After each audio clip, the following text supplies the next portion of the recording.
Este un moderator.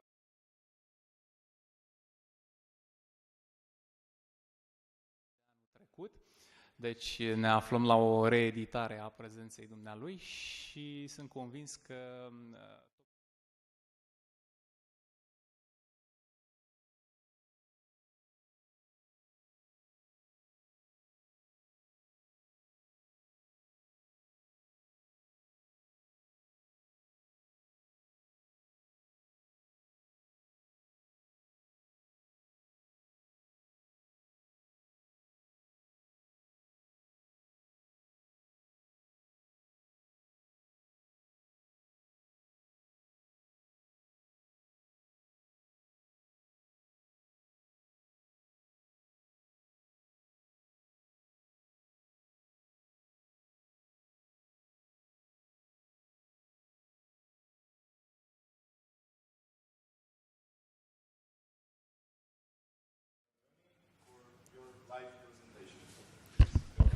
Thank you very much for having me here today.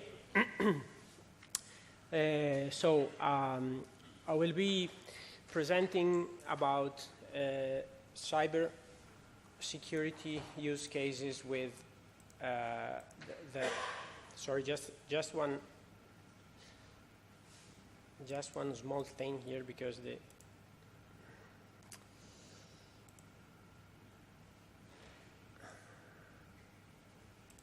is not the right.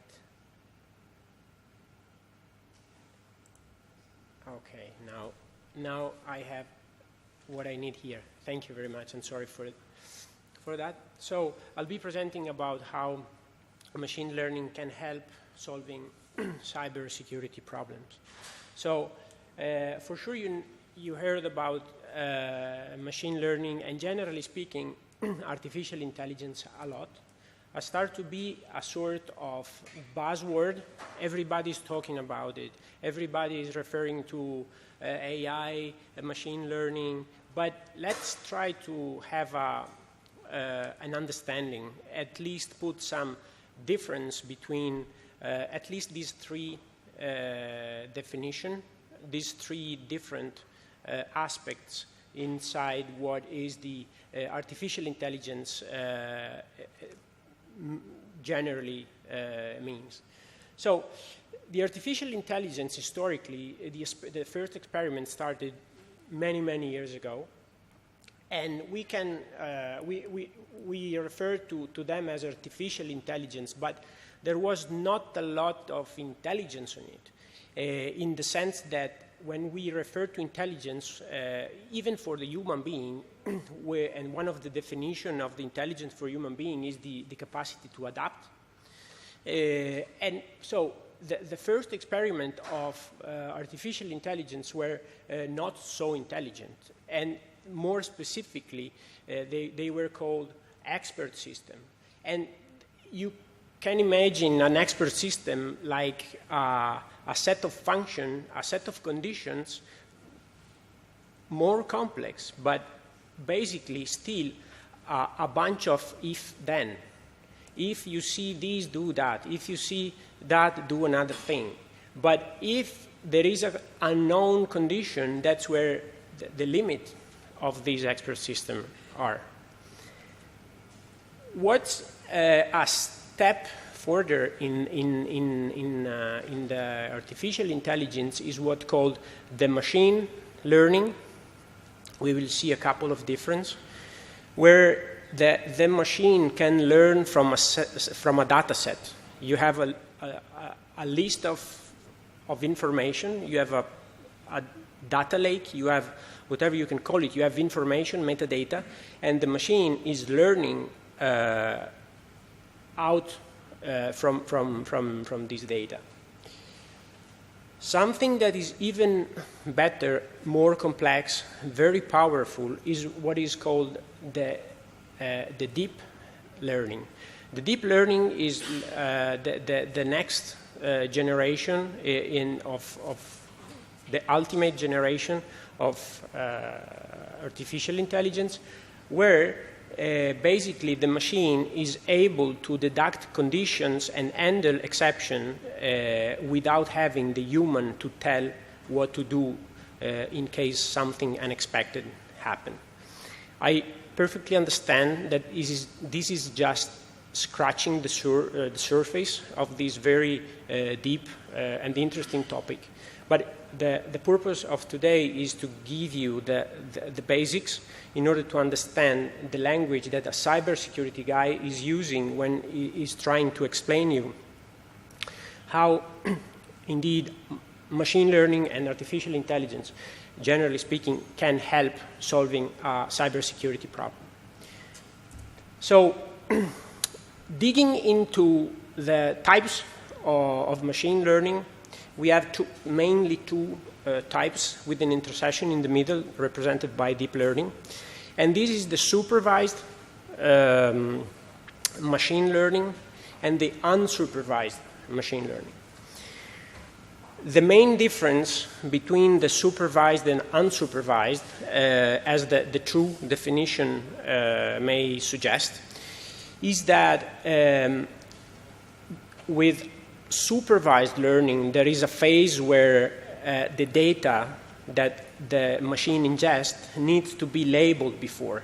So, and just to give you an example that we will articulate better later in the presentation, if I have a bunch of data representing cybersecurity behaviors, like, for example, logs,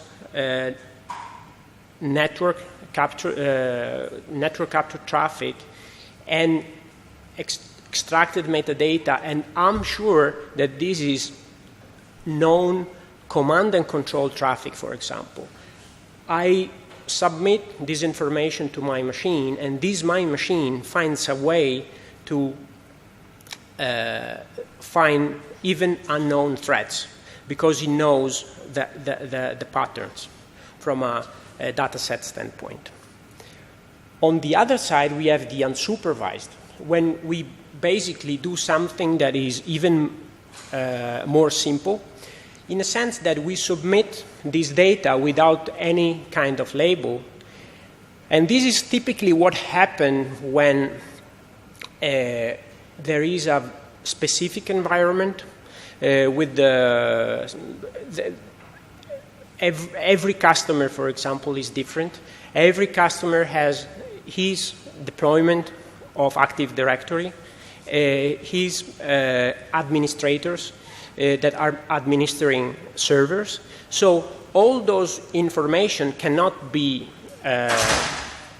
submitted to a machine prior to be deployed into a customer environment.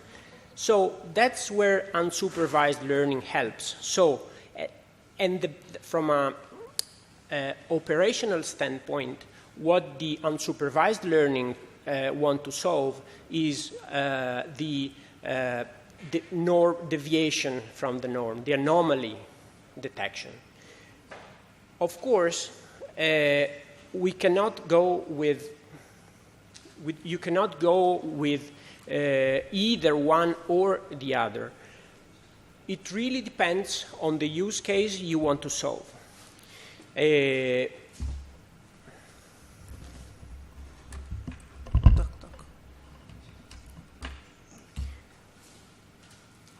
We will see in a minute also an example of deep learning.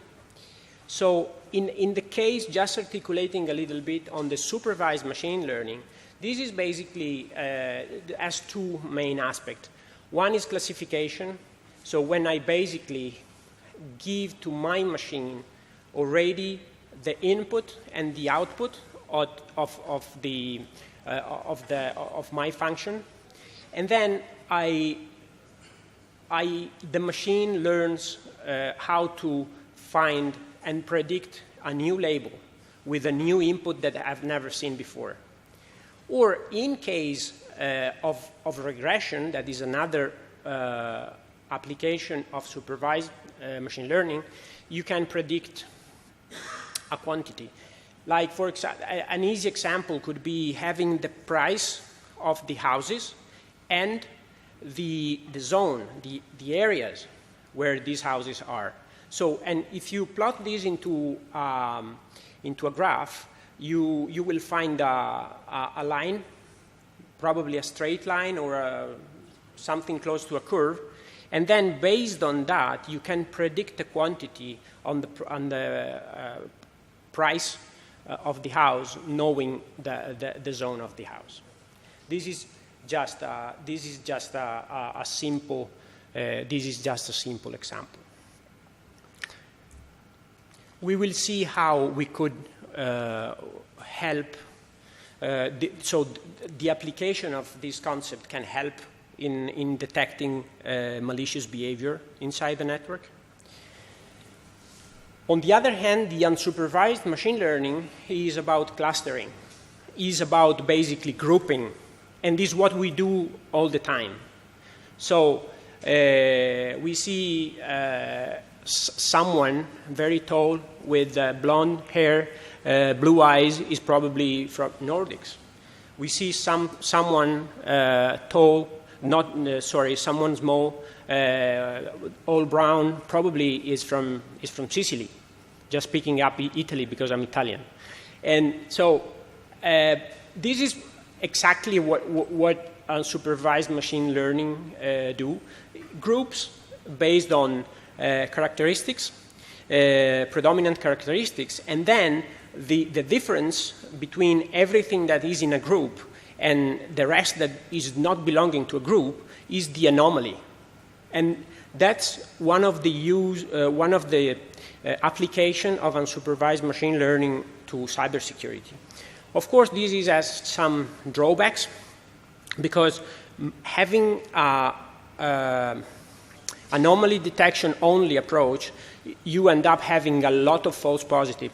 And especially now, when people are working from everywhere, connecting to corporate networks through VPN from every place, in every time zone, doing a lot of different things, changing job very frequently. And so having an approach mainly based on unsupervised learning will end up generating a lot of false positives.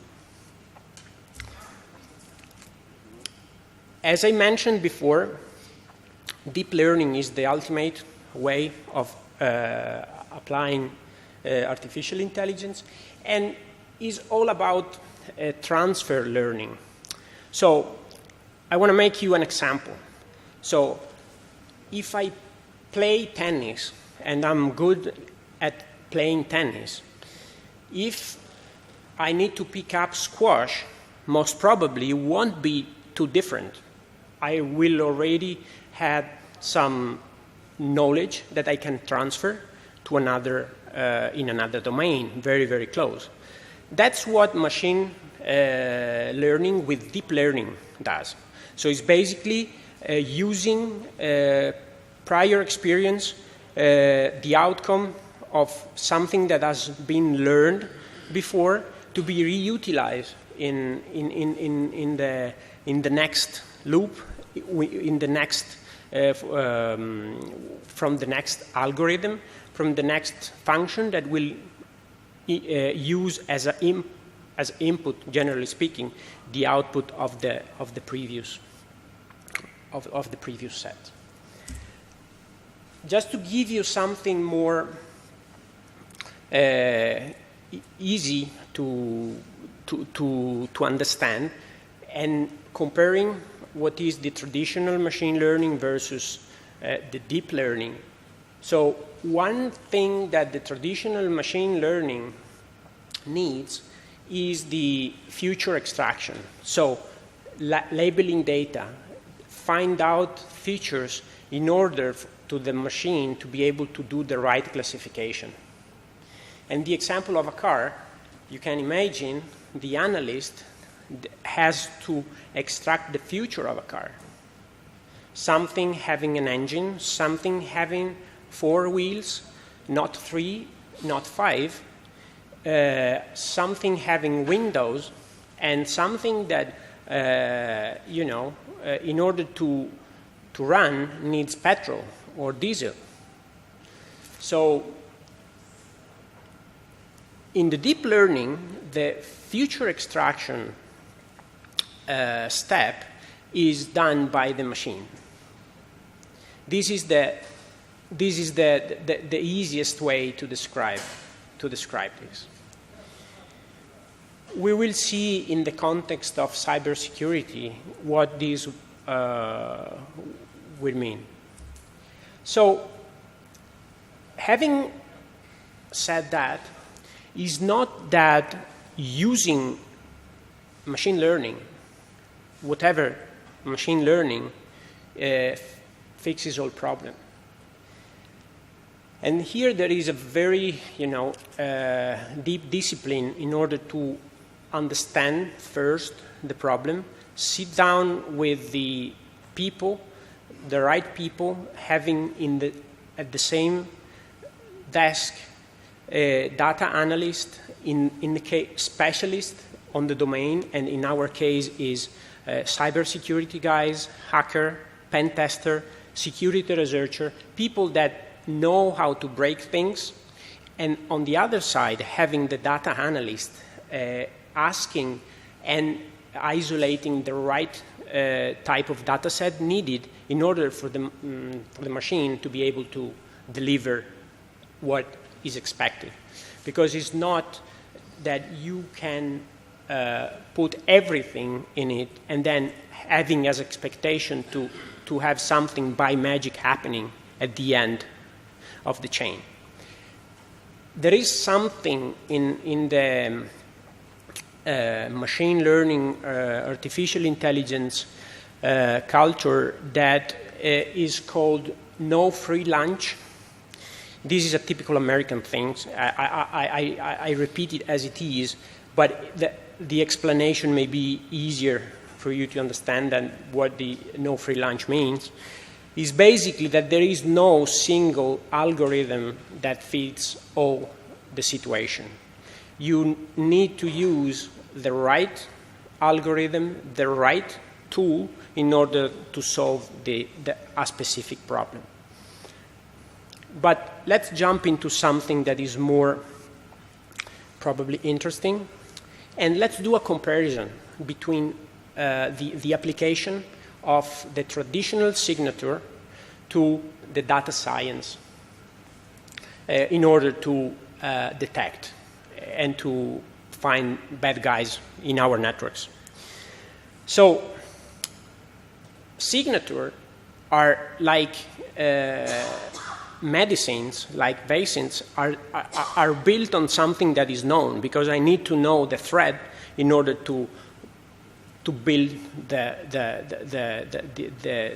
medicine, right? So in order to have an antivirus, I need to have the virus. And if you can extend this concept, you need to see the thing before having the anti-thing.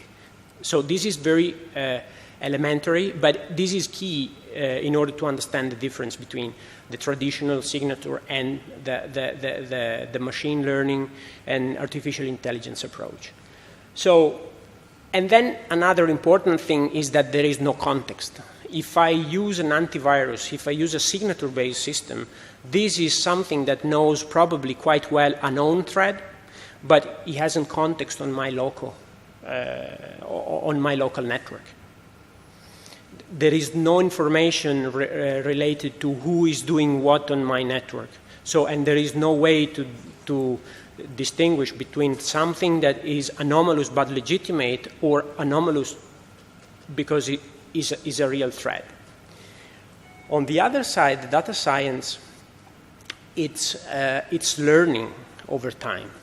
It's learning over time. If something changes in the network, the machine learning algorithm will learn these changes. And one thing that I really like to highlight about data science and, generally speaking, artificial intelligence is the fact that, like us, that when we start to be over 40, I'm 43 now, so we start to forget, and we forget a lot of things. We need to write down everything. And all the devices we have all the smartphones doesn't help remembering things. We don't do the gym we were used to do many years ago. So also machine learning forget. So if something is happening in the network is learned as normal because it's the normal behavior of an administrator of a server, for example, and then this guy is promoted, this guy goes away, find another job. This information, is, if not refreshed, it will be forgotten. And this is the beauty, because the data set is growing, but is not growing exponentially. You know, it is following what's the behavior in your network. It's not because someone just administered a server just once that this information will stay there and will be part of your baseline forever. So this is something I quickly introduced a few minutes back, but this is the real key of the application, of a useful application of machine learning to every domain.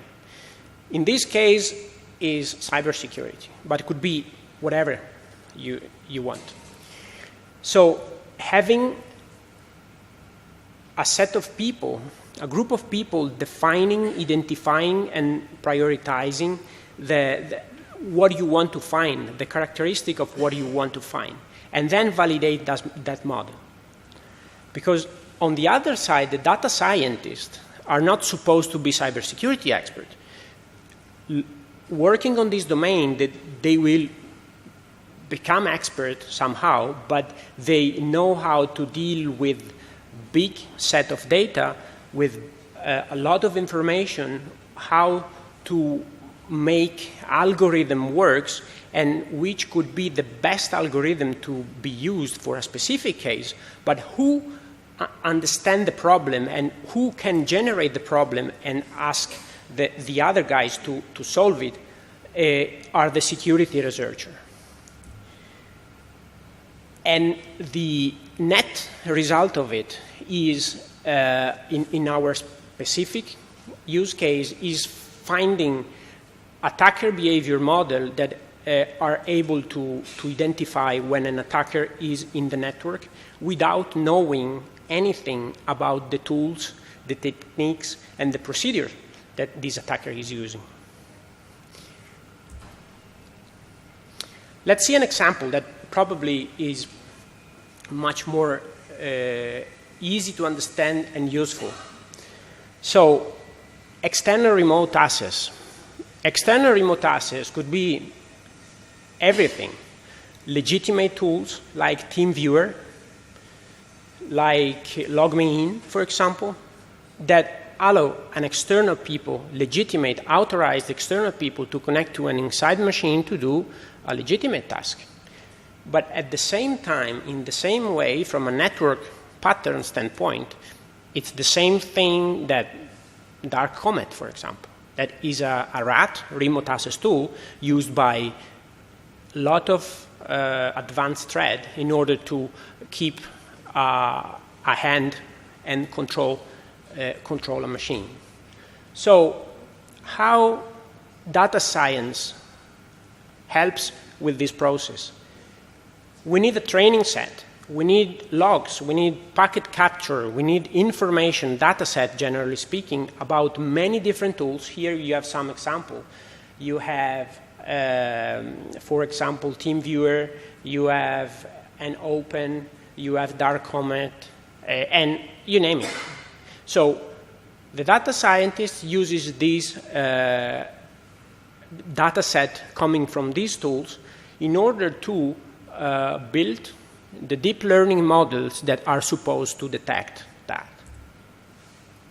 And the outcome of it is having a deep learning model that identified a targeted behavior, even if it's unknown.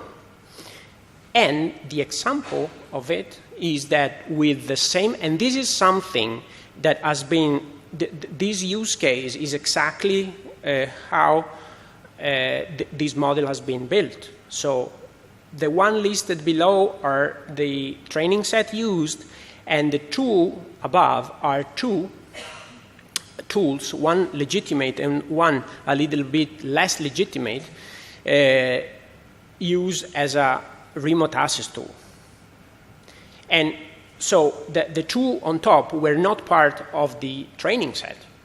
This means that the deep learning and the algorithm is high quality. It's able to adapt, if you remember my words at the beginning, so that the capacity of the adapt and find something that is similar to something else, transferring competence between a specific use case to another that is very similar. This is the beauty and the power of the deep learning applied to cybersecurity. Another example is using stolen admin credential. So, as you know, I guess very well, so one of the intermediate steps into during an attack, an advanced attack, is the fact that the attacker lands on a machine where, in terms of privileges, probably there is not everything he needs, so he needs to escalate privileges. He needs to move laterally, probably, in order to do it. And he does work until, and he produces noise until a point where he gets what he wants. And how the attacker is generating this noise? Is moving laterally, for example, using credentials through the RPC protocol. Try to administer a host using stolen credential. This is a use case covered typically by anomaly detection. And then when it succeeds, it's authenticate. So there is LDAP activity, LDAP traffic.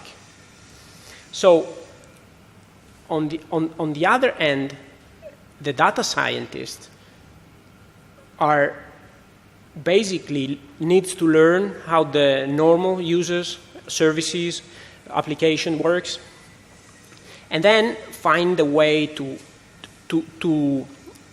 create the right algorithm, the most appropriate algorithm in order to detect this use case. The outcome of it is, for example, 3 use cases, like, for example, a suspicious Kerberos client. Kerberos client is any machine on a Windows domain that is authenticating against a domain controller using the Kerberos protocol. So, and if there is a misuse of it, if there is anomalous request, if there is different frequency in terms of, or attempt of brute force, this model will be able to detect it. Suspicious admin, again, based on learning, there is a baseline on who is administering which machine using which protocol. Just a very, if you want, a trivial example. So I'm administering this machine since months. It's my job to remotely connect to this machine using my account. I also have a laptop that I use when I'm at home that is a corporate laptop, and my baseline will have the 2 machines that are usually connecting to this server with probably RDP protocol. But suddenly, the receptionist machine starts to do a connection to the same server using an account that is not my account from a machine that is not my machine. In this case, this will be an indicator of something that is wrong. The machine learning piece will immediately detect that there is something anomalous, and then will be very, very easy for a senior cybersecurity guy, an analyst, to say, hey, looking at the context, this lady is not supposed to connect to this server. Must be something to investigate. And with the right context, it's very easy. Different is having a bunch of log lines that the analyst has to correlate alone and just by hand and, changing pages. Yeah, so moving along on the presentation, so another important aspect is, and directly correlated to the point I just made about the time used by an analyst in order to correlate things in case there is no correlation done out of the machine. And here you have a representation of the kill chain. Is a little bit a weird one. We are used to see it on a straight line. Here we have a sort of parallel kill chain where we differentiate between targeted threats, what are usually called ATP, advanced persistent threat, versus what is more opportunistic, typically a ransomware. Guys just smashing in, and they want to do as fast as they can, and then they want to break something, they want to create damage in order to ask you a ransom, for example. Different is an advanced threat, a nation-state group that wants to, the time is not a problem. They have plenty of time, and they basically look for intellectual property, financial information. That's what they are looking for. And they are persistent means exactly that they stay in the network for months, years. So using how it's possible to quickly and efficiently differentiate and prioritize things. So one approach, a good approach, is use what are called the Bayesian network in order to find commonalities and correlate things based on commonality. The result of it will be, for the analyst, having already correlated events for the same host where there is suspicious activity that's already points in one direction or another direction. And that's why it's very important to have a threat-based approach where there is a threat score and a certainty score that can help you understand as an analyst, yes, this is something super high priority because it's smelling of something very, very bad, and you have the proof of it, you have the evidence of it, versus something that is, for sure is something that needs to be looked at, but is not so urgent.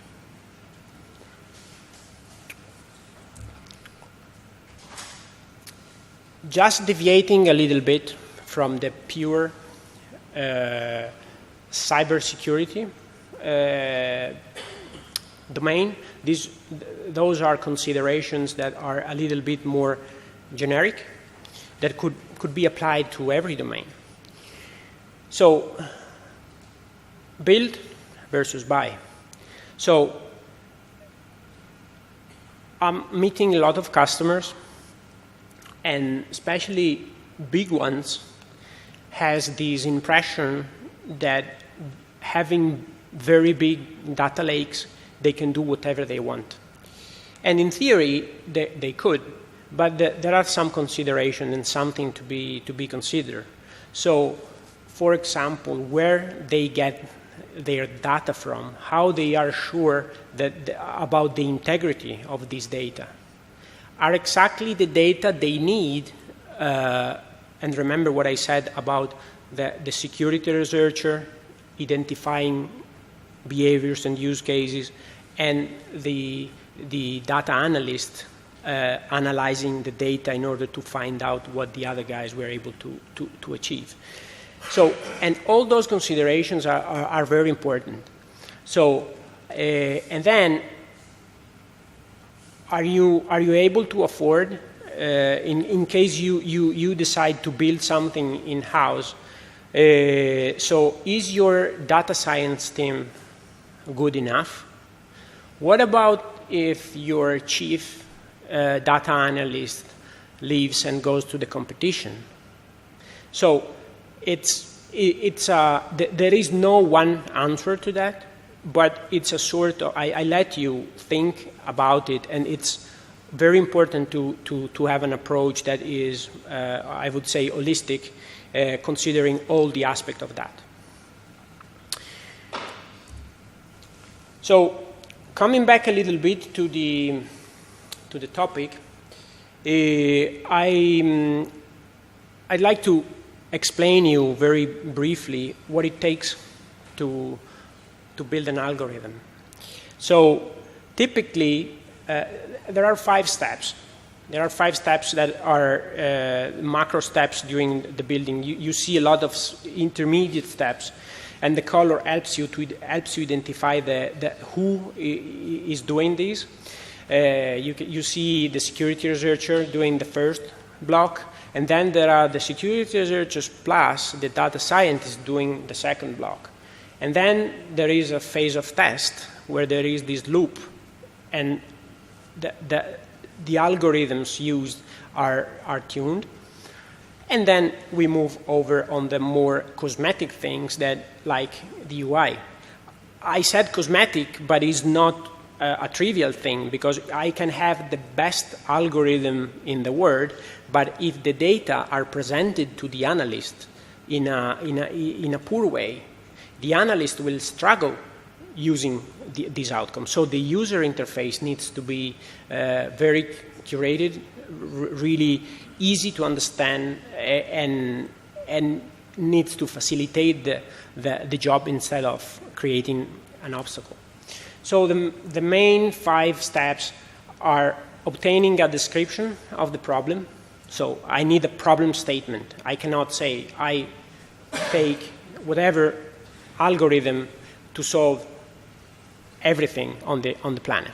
That's of course a joke, but it's just to give you the idea. Need to analyze the problem. Need to develop a high-level algorithm. So you cannot know everything about your data set before has been learned the first time. So you build a high-level algorithm. This high-level algorithm will analyze your data set, and then you will be able to refine it and say, hey, probably I need some more data, probably I need to change some parameters in my algorithm, because this data is not taken into account in the right way.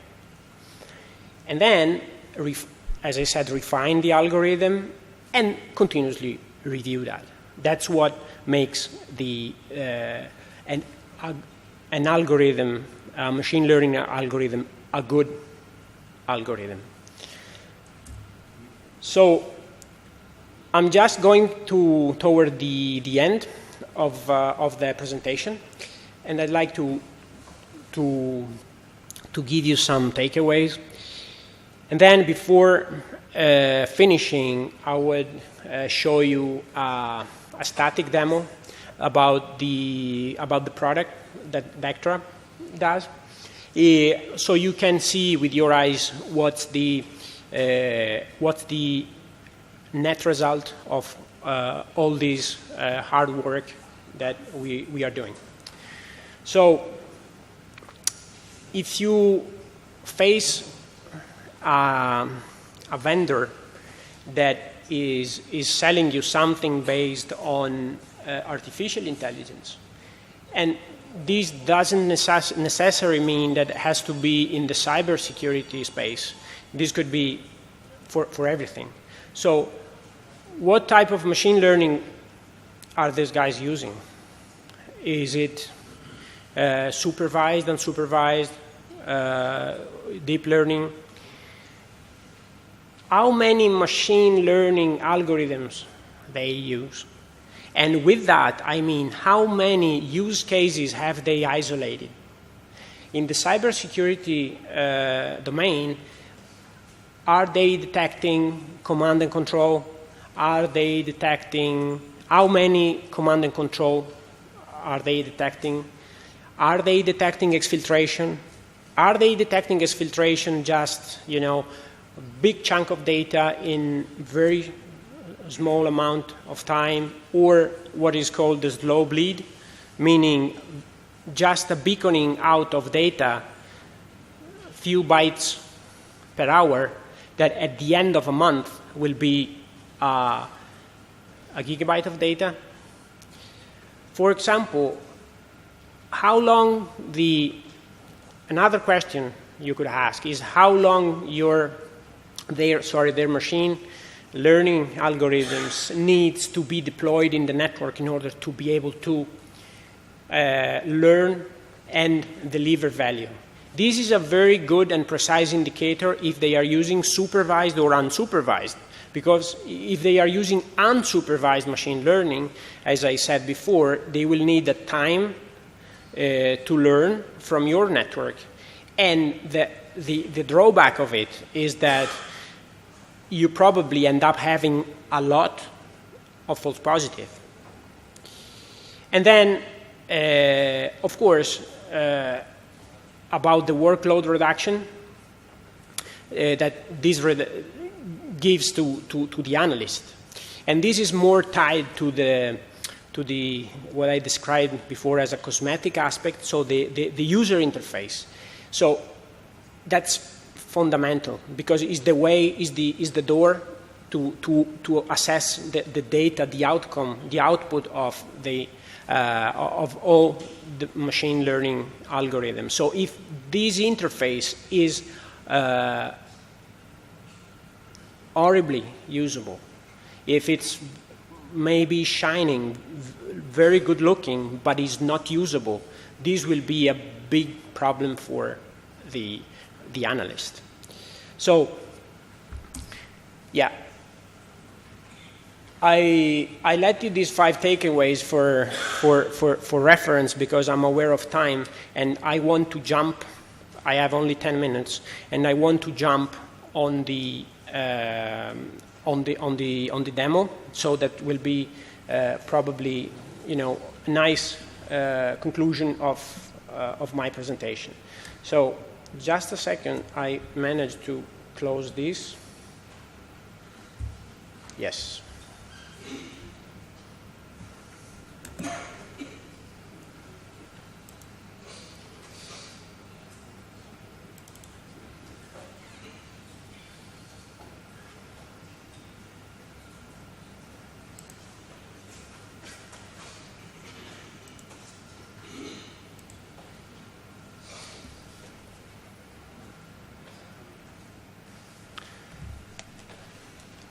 Okay.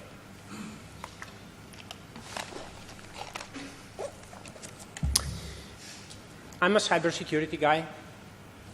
I'm a cybersecurity professional. Independently from the company I'm working for. And so Vectra is the company I'm working for. Everything I say comes from passion. And so I don't like to say too much, we do this, we do that. I will have the approach of an analyst that I've been in the past. I was leading a SOC. I started as a security analyst, and I've ended up being a SOC manager. So I want to walk you through these detection steps as I presenting my SOC, right? Of course, the tool I use is Vectra, but this is the approach I like to have. So this is the interface. This is the interface that is giving you immediately the idea of and the concept that is behind what I was trying to describe before in terms of threat, certainty score, and criticality-based approach. So you see this quadrant here. So think about the magic quadrant, the Gartner magic quadrant. That's exactly the opposite. So you never want to be top right, okay? So top right is are the critical hosts where there is something really, really bad. So as an analyst, I can immediately jump on the critical host, and I can have here you can see better. So every dot is a host, or if you see the plus sign, no, in this case you don't see a, you on the low quadrant you have a plus sign. This plus sign means that there are multiple machines on the same place, and on the X axis you have the certainty. So how sure is that this is a thread? Being 0 false positive and 100 a true positive. And on the y-axis you have the threat. So how severe is this threat? So when the score is above 50 and 50 for threat uncertainty, you will end up having a dot, a red dot on the top right quadrant. And let's see, so we have a machine here that has a very high threat uncertainty score. If we jump on it, we have a quick overview of what and why this is a so high and so critical threat. So, and the reason is that we have multiple detections, multiple use cases that are covered. We see that there is a command and control, there is a reconnaissance, two types of reconnaissance, port sweep and internal darknet scan. And then we have suspicious admin. That's another use case. And then exfiltration. If you put these 5 blocks horizontally, you have a kill chain. And that's what we are focused on, being able to detect the attacker alongside the kill chain. But let's jump onto this box, Leroy Brown, and see the kill chain that I was describing before. So this graph is important because it gives the idea over the time, like a timeline, of the trend of the threat uncertainty score. So you can see over time when there has been something that changed suddenly, like for example here. And this time on the timeline is exactly when the malware update started. You see, you have a machine that is part of a botnet, is doing basically nothing very scary until a point that this botnet maybe is sold to another group of bad guys. I don't know if you are aware, but among the bad guys, there is a sort of supply chain. They buy from each other. So if there is a threat actor that is interested in to jump into some company, and this company is already owned by a bot, there will be, money involved, and basically the bad guys can buy will buy the bot from the bot owner. This is something that has been seen in the past in several situations. And then there is a malware update. After the malware update, there is an external remote access that is initiated.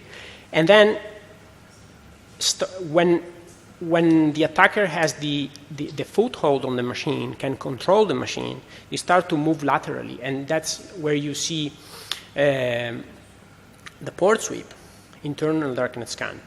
That is a declination of port sweep. And then a suspicious admin, so the attacker that is trying to connect with an administrative credential to another machine. And then the final goal of the attacker, that is exfiltration. Just showing you quickly what. Unfortunately, we have to. Yep. Fix your idea since 1 to 2 minutes. Yeah, so I'm basically done. It has been a pleasure having the opportunity to present our technology and giving my 2 cents about artificial intelligence and machine learning and the application of it. So I'll be around for the day, so please stop by and feel free to ask. Thank you very much.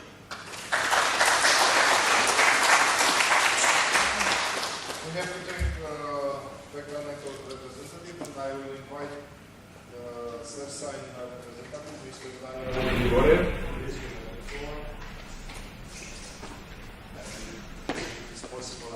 Yes, thank you. Just with respect to our foreign guests, I will try to talk in English. Hopefully, I'll do my best if something goes wrong. I will share my slot with our partners from Hitachi. They made a short presentation, about 15 minutes, about their technology. But I'm here today to present you something more material. And when I say material, I think that I don't imagine that is anybody in this room that doesn't use a smartphone, because everybody uses a smartphone to access the internet, to access the data to its company, to access the data, organization data to talk eventually. And what I wanted to present you is our concept of securing the mobile environment.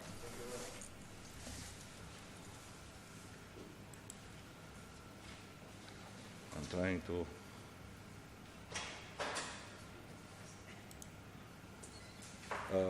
prezentările sunt toate aici pe stick?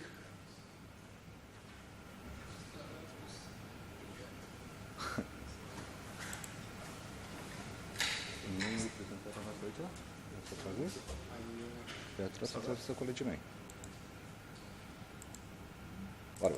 I will ask my colleagues from Hitachi, our partners, to have their presentation. I will come back with the presentation. Eventually, not here.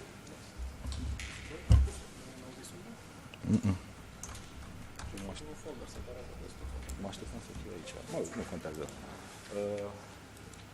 Arkadiusz, yes, you have the floor.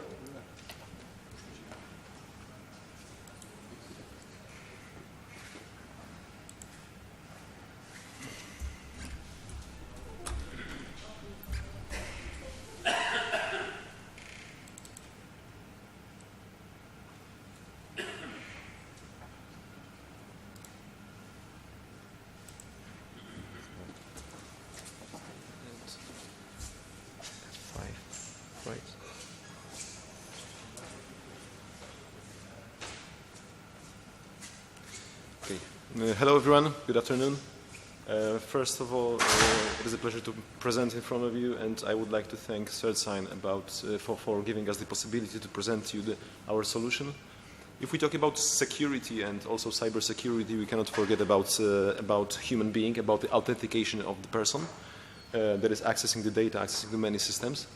And that is what we want to present to you today. We will present the biometric technology, which is authentication technology, that brings a very high level of the security in the area of authentication of the person. Hitachi invented this technology and providing this to the market for many years. So I will explain it a little bit more on next slides. However, we are doing this for almost 20 years. Yeah? So it is proven technology, the technology that gives from let's say biometric technologies available on the market the highest security level, and also it is a technology which is very fast, reliable, and compliant with data protection, which is very important. Couple of important aspects about the technology itself. The technology is how the technology works in general. We are measuring the veins inside the human finger. So very often we are mixed, our technology is mixed with the fingerprint. Fingerprint is a technology that is deployed in many applications around the world, however, is completely different level of security. What we are doing in our technology, we are measuring the finger veins inside human finger by taking the picture from the veins, which are we are using the infrared light to visualize the veins in the human finger. Then we are doing some image processing. There are a couple of additional security features like light detection, and basing on this mechanism, we are composing the biometric template, which is stored in a different environments. It can be a server, it can be smart card. I will explain a little bit more later on. As I mentioned, security is the most important aspect of this technology. We are positioning this as a most reliable technology and most secure among all the biometrics. The false acceptance rate, which is a very important factor for all the authentication mechanism, is like 1 to million, which is a very high standard. Acceptability, because we very often discuss with our customers, we are getting the questions whether what about the adoption of the technology among the customers, among the society, whether it is problematic or not. The average acceptance is higher than 85%. That is based on many surveys that was done by our customers and by Hitachi as well. What is also important, privacy. I mentioned that the technology, finger vein technology, is measuring human characteristic, which is inside the body, which is very important, and it's very important also for general protection offices, general personal data protection offices, because you cannot get biometric template without having the person know about it. Yeah. That is very important. For example, comparing this to the fingerprint is very important, because fingerprint you can get even from the glass, yeah? And you can do some kind of operations to authenticate on a specific device. With our technology, it's not possible. That is why we got very positive feedback from general data protection organizations about the technology. Also references I will mention on the timeline, how the technology was developed, how the technology was adopted in the market. Yeah, over 20 years. I mentioned that the technology is mature, is still considered as an innovation on the market, as biometric. I'm pretty sure that you are familiar with the biometric concept of biometric solutions and how it is used, because it is a very hot topic, especially that also regulators are giving the possibility right now to use the biometrics for the strong authentication, like the PSD2 directive, like ADAS, which is also giving the possibility to use biometrics. It is mature technology, but still innovative. We developed it, we started on development on this and implementation in 1997 on the Japanese market for the specific application on the ATMs, because that time there was a big problem in Japan with the frauds on ATMs. So the government asked Hitachi and one more company to try to find out a solution that will fit and solve the problem. Currently in the Japan, according to statistics, there is around I think more than 80,000 ATMs with this technology functioning. So it is a quite big coverage. The model of using it in Japanese sector is like using this technology in combination with the card. So the matching mechanism is done on the card, banking card. Also, it's worth to mention about European references, because such reference country also from this area is Poland. I personally work for Hitachi Europe based in UK, but I'm based in Poland and was part of the implementations. We did it for ATMs in Poland. We did it for branch banking. We did it for also security of accessing the IT environment, like desktops, like servers, just to secure the data. Also, there are a lot of implementations in the UK.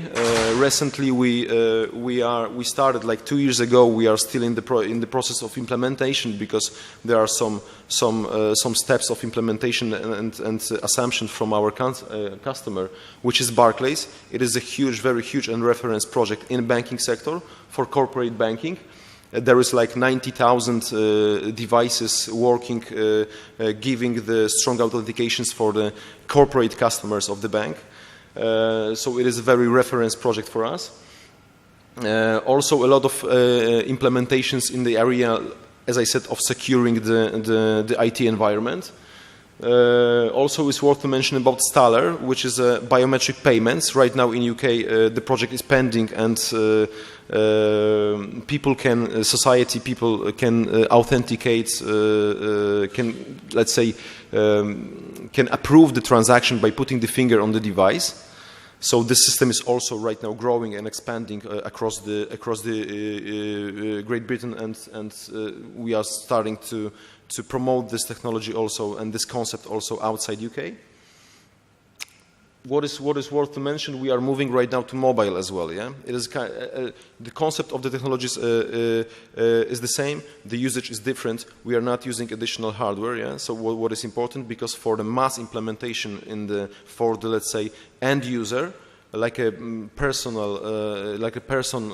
living in a country, we cannot base on the hardware, additional hardware. So we will release this technology later on this year, but it will be based on the mobile devices of the user. What about security and user experience? We are thinking, as Hitachi, that we need to somehow bring together these two important aspects, because very often if we increase the security, we somehow lose the user experience, which is very important, because if you will have let's say very low level of user experience, you will not have adoption of the technology in the environment you are planning to implement it.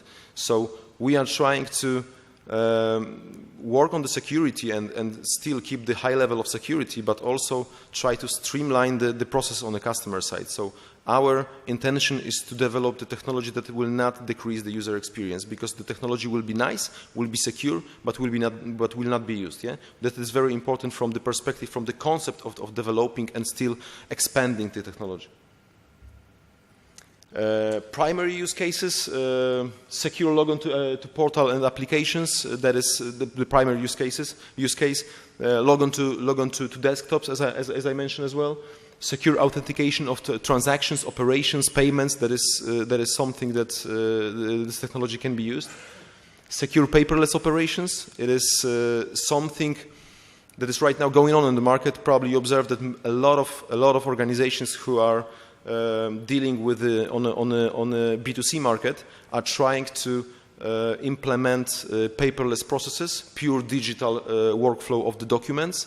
We see that biometric can be used as a trigger as a first technology in touch with the customer, to be a trigger to start the workflow of electronic documents purely digital. Yeah. For some operations, you can do this with the lower security technologies, but in very sensitive areas, like for example, the example is banking, you need to have a very reliable and secure authentication. And in these areas, we observe a big interest on the market, and we are focusing on using the paperless operations, using the finger vein to address the paperless operations. Regarding the devices, what is worth to mention that from one of the reasons, especially for corporate banking, we developed the devices, as you see, that are combination of the biometrics and PKI infrastructure. That is, in general, the solution works like you have the device, you have the standard PKI card, The format is maybe different, but also we can use the standard card with the embedded our applet. And this card is also storing the certificate with a private key, yeah, just to sign the transaction or to sign the document, like in a paperless operations. It is important for the customer, if you don't want or cannot build the database of the biometric data. Yeah?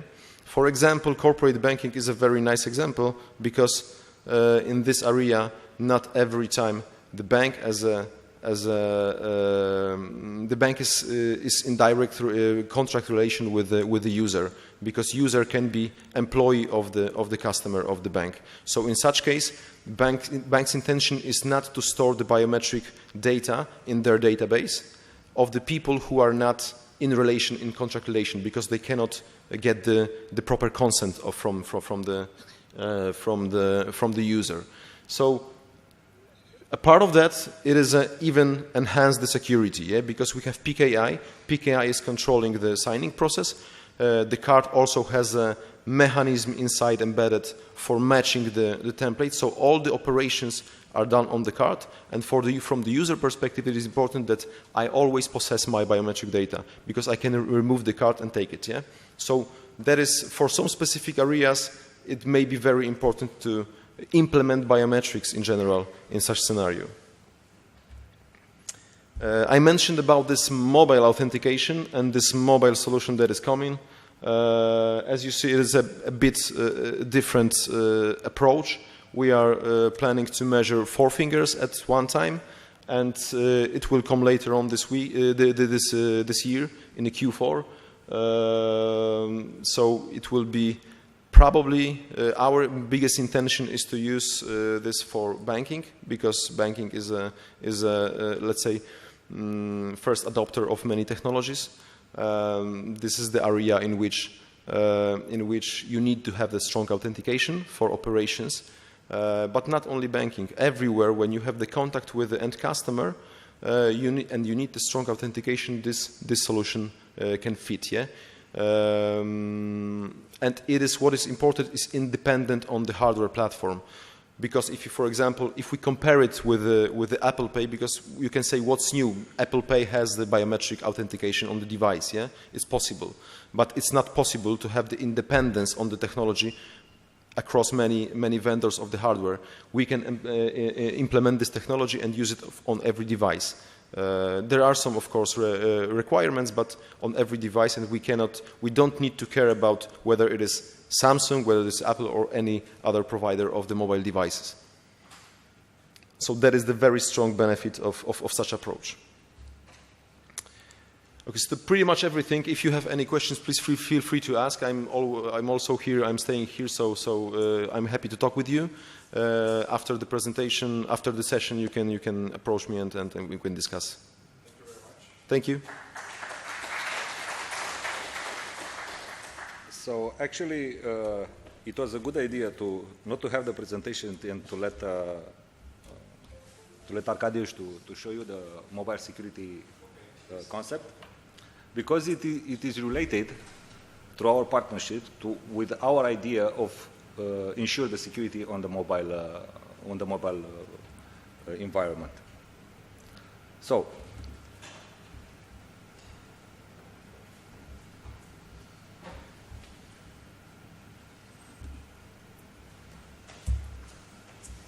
who is CyberSecurity? We think that we are the biggest information security team in Romania, with a Romanian company, private owned, and we set up 12 years ago as a company, but we have more than 20 years in PKI, in public key infrastructure and cryptography, and also in CMS, card management systems. We act as a qualified trust service provider according to European legislation, and because of that we are audited each year according to the standards established by ADAS regulation, and also with a web trust for CA audit.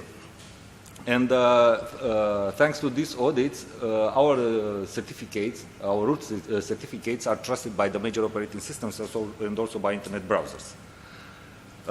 As a software development company, we develop products related to cryptography, related to PKI that are already included in the NATO catalog, NATO Information Insurance Product Catalog. And of course, we have national and NATO security clearances. Starting with 2015, we established as a private jet a business unit that in CyberSecurity, and we managed to get in those organizations that handles this type of activities, as Daniel mentioned. Daniel Ionita mentioned in his presentation, and I mean here, the trusted introducer list. So actually, we are one of the members of this, and I think there are not so many private certs in that area. So the world has changed. Everything has changed. Everything has changed, starting with the way that we interact with the internet, the way we interact with the information systems. Actually, in these days, we are using the mobile phone actually as a gateway to the electronic world, to everything, to data, to information, to email, to corporate application. So actually, we are now in the right part of the slide, where it's all about mobility. The former architecture of systems, actually, it was based on fences. It was based in borders. Now we don't have borders. Everybody can access his data. The data are distributed. The applications are distributed. Most of them are in cloud in these days. And actually, all of the things are done by in mobility. So, what information should we protect? Actually, email, internet resources. Every organization has applications that are running on the internet. You have documents there in in shares, in enterprise content management systems and stuff like that. We have to have remote access to the network to do our job. We also use the phone to have voice calls, messages, and to access data on that device. And it's we have a let's say a joke in our company. If you lose your smart card, maybe you will see that you don't have your smart card maybe in 2 or 3 days because you don't have access to some things. But if you lose your phone, you will know that in the next 5 minutes. So actually, when you lose your phone, you have to do something with that phone that has specific access to different stuff. And a lot of security policies that are and compliance policies that are on the device. So, CyberSecurity approach for mobile operations. We deliver to our customer infrastructure and also tools for the end users to use their smartphones in order to access all those securely access all those data that we talked about. And we are talking here about the EMM. It's actually the basic. The EMM is the Enterprise Mobility Management Solution that allows you to have the management of the devices, to know where they are, what they are accessing, what security policies you have to implement to them, to manage access to data and application inside the company, with content management, and of course in this GDPR hot topic, we are talking about data loss prevention mechanisms that can be implemented directly on the phone. And you have the centralized management. That's a holistic view of all the entire fleet of the phones. Inside the EMM, you have actually a virtualization solution that allows you to securely access each application, each resource in a secure manner through VPN, dedicated VPN connections. Inside this virtualization solution, it's our internal developed solution that is called Transfer Mobile. It's a certain product that it's used to encrypt mobile communications. In mobile communication, we think about voice calls, of course, SMS, text messages, and also to have a file transfer from one user to another. What makes this solution, let's say, more, what makes it different from other solutions of that type is that it's entirely based on asymmetric encryption. It's based on PKI, it's based on digital certificates for authentication and for signing and for encryption of files. It does not have symmetric encryption as the major vendor our competitor, let's say, are selling, and also it can be entirely deployed on premise, on client premises. Also, another product, it's FIDES, that actually allows the user to electronic sign the documents as the entire business is moving, as also Arcadio said, is moving on mobile and PKI and the digital signatures. This product allows the user to electronically sign, to digitally sign documents. And different solution is actually a document management solution with a mobile interface that is DocsLite that implements workflows for documents inside an organization. Actually, this is the schema of the overall schema of the system, and with all those components that are installed in the phone. And on top of that, we can deliver cybersecurity services in order to prepare, prevent, detect, and of course respond to cyber incidents related to the infrastructure. This enterprise mobility management solution that we are implementing to our customers actually allows central configuration and administration. I won't pass all the slide because this presentation will be available to attendees. But allows this solution allows also monitoring of the activity of the phones, where they are, what's their firmware, what's their latest operation system installed. You can have metrics in terms of how long they are used, how long their battery is consumed, when they are used in roaming. One security feature that can be implemented is that you can draw actually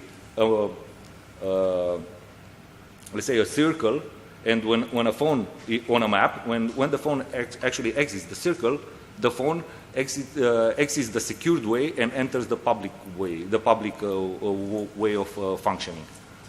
You can have a lot of security functionalities installed, like passwords, complexity, lifetime. You can set restrictions of usage of microphone, of camera, of USB devices attached. And of course you can have data shredding, actually delete all the information that are there if an application doesn't have, if a mobile phone doesn't respect the compliancy policy. You can also have there blacklisted apps or whitelisted apps. You are not allowed to install a specific app, let's say, because the people are tending to install a lot of application on their phones. The secure email can be accessed through electronic signature, of course.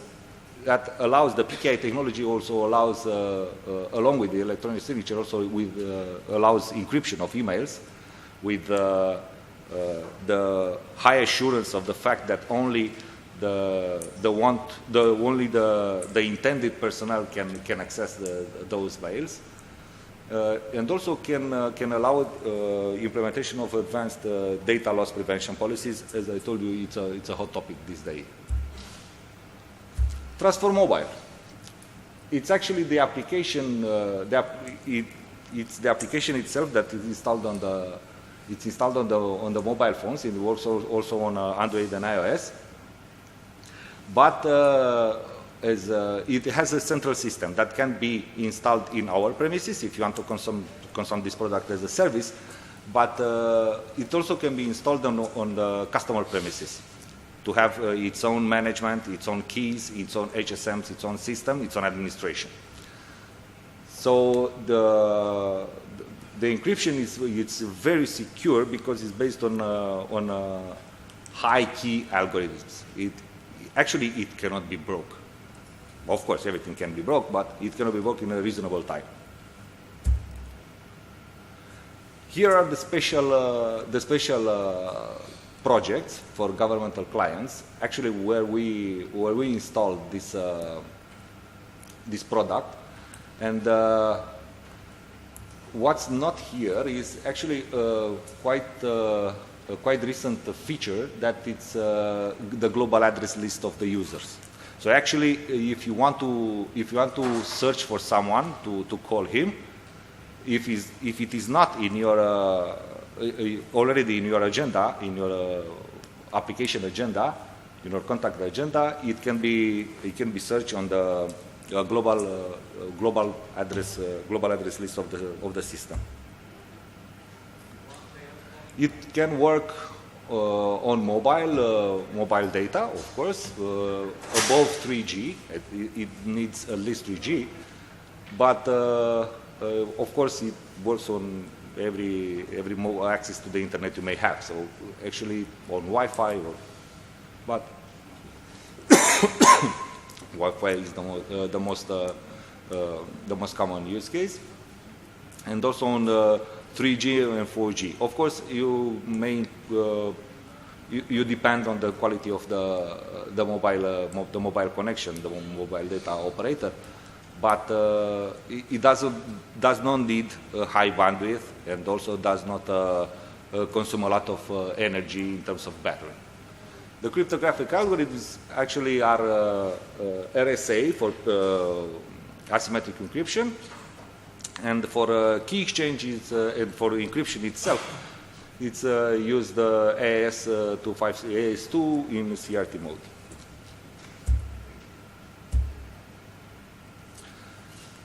DocSlide, document management, doc workflow on mobile devices. It allows the management of electronic documents, also the management of electronic flows, and actually on mobile phone it's a mobile app that is dealing with these activities you may have in your work. Also allows electronic signatures, I told you, and the electronic archiving of documents. And the FIDES application is our latest release. It actually offers the possibility to sign documents from distance using the mobile device without token, without smart cards, without actually it accesses services that are installed in CyberSecurity premises as trust services provider according to ADAS regulation. And on top of that, there are the cybersecurity services that we are delivering to our customers, with all the steps that we talked about, actually to prepare to have the assessment, whatever vulnerability assessment, pen test, and also auditing, to have risk analysis and implement different security mechanisms to raise the security level of the organization, of the customer. To detect, we have CM implementation, IDS, IPS that can help actually the organization to collect all the events that happened in the network, and also to see those that are relevant. And the incident response step that actually it's made of incident handling, the vulnerability handling. And forensic malware analysis, it's a well specific, it's a very high skilled activity. Defense chain. And thank you. We have time Thank you very much. next, I will invite Mr. Sergiu to wake up our interest for conference in this part of the day after the lunchtime, and I will give the floor to Mr. Sergiu. Thank you. Bună ziua! Mă numesc Sergiu Popa, am venit din partea grupului TID. Am un doctorat în matematică, în ecuații diferențiale de la MIT. În partea de computer hacking și de red teaming, aproape 10 ani de experiență cu subsidiarea NSA-ului, din partea de SOG, Special Operation Groups. Nu prea am mult timp pentru prezentarea de azi, pentru faptul că mi se pare că erau două, dar a trebuit să le integrăm într-una. De obicei interacționez și cu audiența, însă azi nu cred că ne va da foarte mult timp, așa că voi încerca să parcurg subiectele cât se poate de repede. Din moment ce avem nevoie și de conexie de internet pentru ce se va face live, încercăm să ne conectăm separat, să nu strice routing-ul.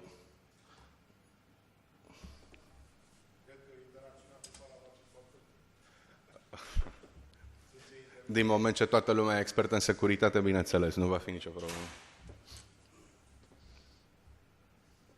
I also meant to tell everybody else whose first language is not Romanian that if they want, they may interact, they may pose question at any given time.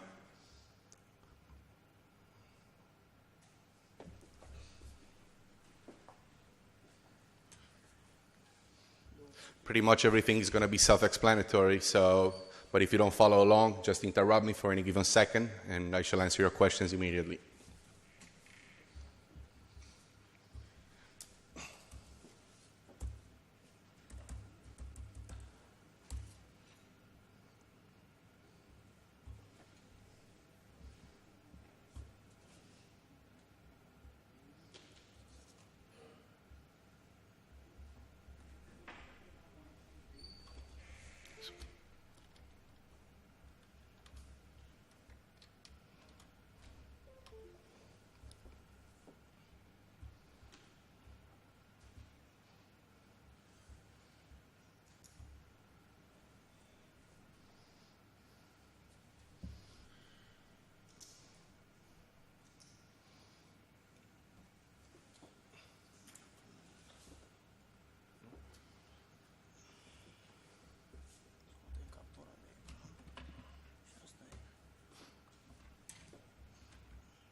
Un IP config sau nu? Un IP config? Să vedem dacă a luat IP. Da, la sigur? Ok, perfect. Mulțumesc.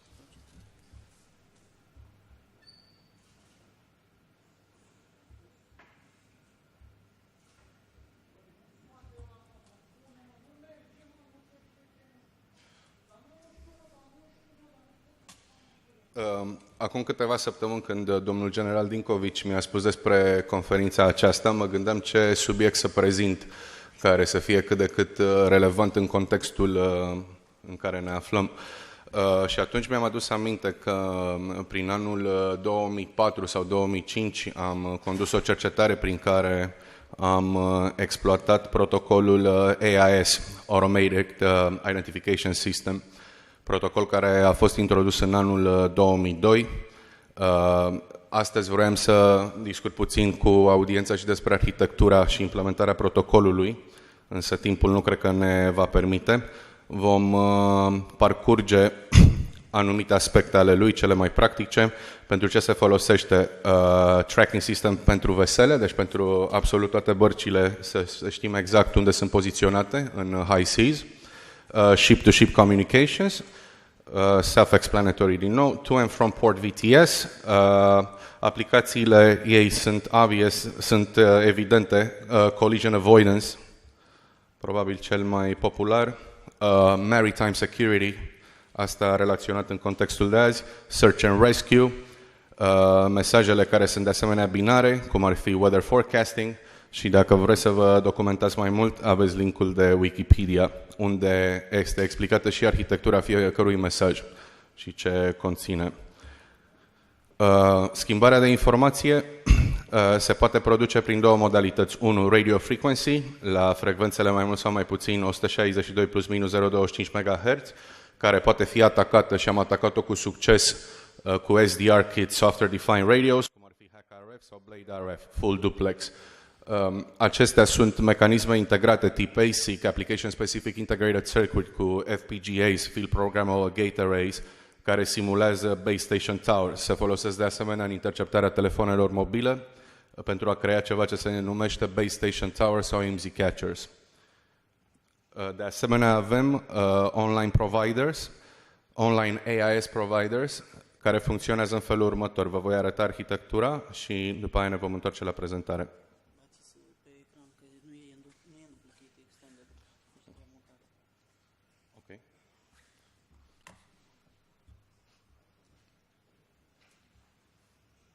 Probleme tehnice. Ce se poate întâmpla la o conferință informatică?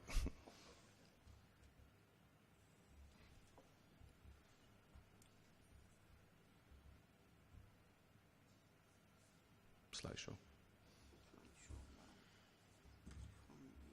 Yeah.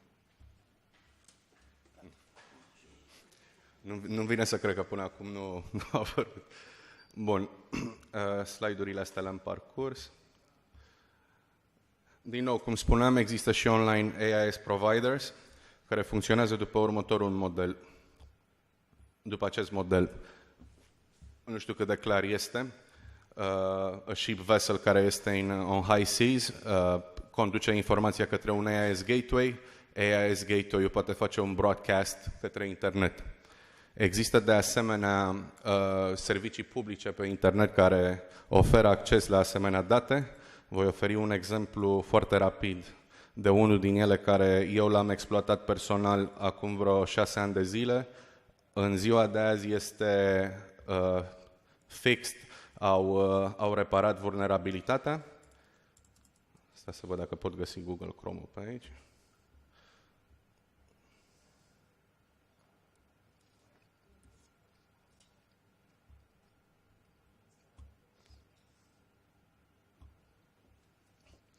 Unul dintre site-urile foarte populare pentru integrarea cu gateway-urile SIS este marinetraffic.com.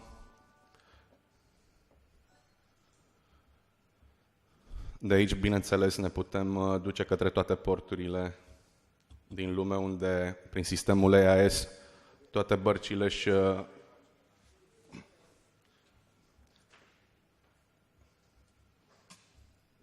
mi se pare că nu mai cea de prezentare. Stați puțin să vedem dacă...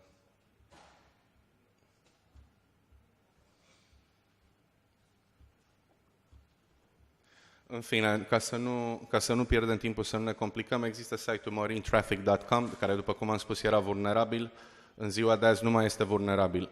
Însă, către a prezenta acest subiect astăzi, am explorat puțin Google-ul pentru toți API-urile care sunt expuse către providerii de AIS și am găsit unul care la moment va trebui ținut secret pentru 90 de zile până când își peciuiesc vulnerabilitatea.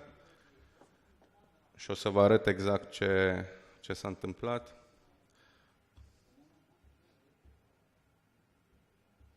Acestea sunt unele dintre cele mai populare din AIS providers. Din nou, cel care am ales să-l exploatez trebuie ținut secret până când își repară vulnerabilitatea.